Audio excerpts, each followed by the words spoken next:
Today I'm making Sindhi Biryani, a regional variation on Pakistan's national dish that was recommended to me by this really cool Pakistani guy that I met recently.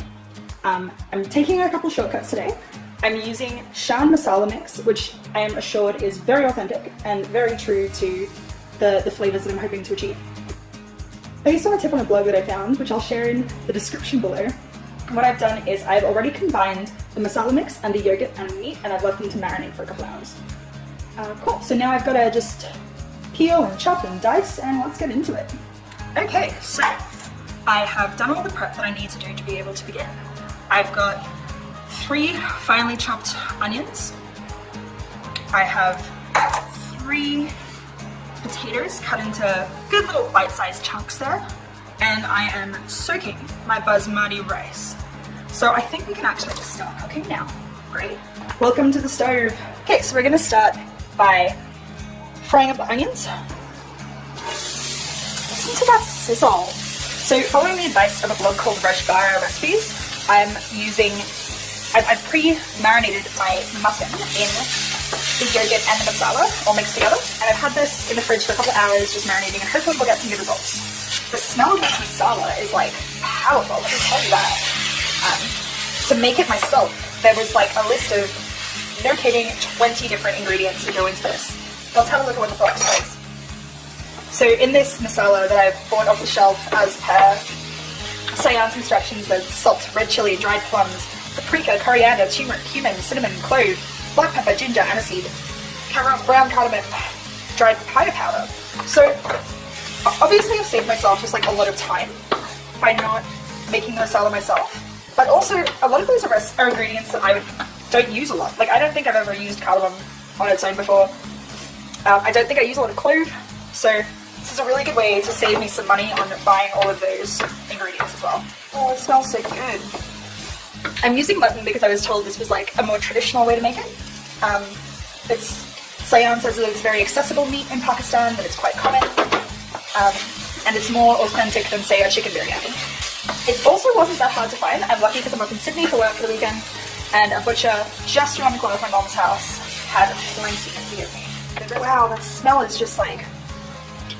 Even using that packet masala mix, I mean, making it from scratch I would have used majority dried herbs and spices anyway. But even, you know, taking that shortcut, it just smells so complex, so heartwarming. I mean, for me, because I grew up in Southeast Asia, a lot of the smells and like the tastes of Asian food are just so nostalgic for me. They make my heart feel really nice. Look at that, that is so much food. There's so much rice here. And I would say this could easily just feed like even all your friends. This is like weeks worth of food. Mutton, I think, is a really interesting flavored meat. Haven't really cooked with that before. Had it in curry before at restaurants, but it's I think I'd say that you want the same kind of cooking time as you would with like chuck steak to get it nice and soft. But the flavor is really cool. I'm digging it. I am into that. A lot of these recipes are pretty vague. And I feel like the reason I'm finding vague recipes is because I'm obviously looking for recipes in English, right? So A, I feel like this is probably a recipe that's passed along generationally, something that you just like learn how to cook from having it at home. And B, I think when you're trying to find a recipe for maybe like a fancy version, I guess the people who are reading that are primarily reading it in languages I don't speak. So, oh, spicy. I'm gonna go a little bit Jamie Oliver at the minute, but that just looks so nice. All of those colors with that herb scattered over the top, and those tomatoes, and they're just so pretty.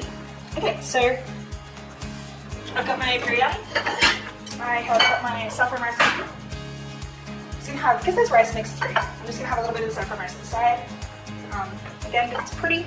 I've never had it before. I'm gonna scoop up some of my homemade biryani and then we go. So look, maybe not super attractive. Let's try some. Okay, because this is for an auto-ethnographic project, I think it's probably important that you guys see me eat my food. Let's do this. I really like the mutton. It's got nice and tender. It's really soft. It is really delicious. The saffron hasn't given the rice a lot of flavor.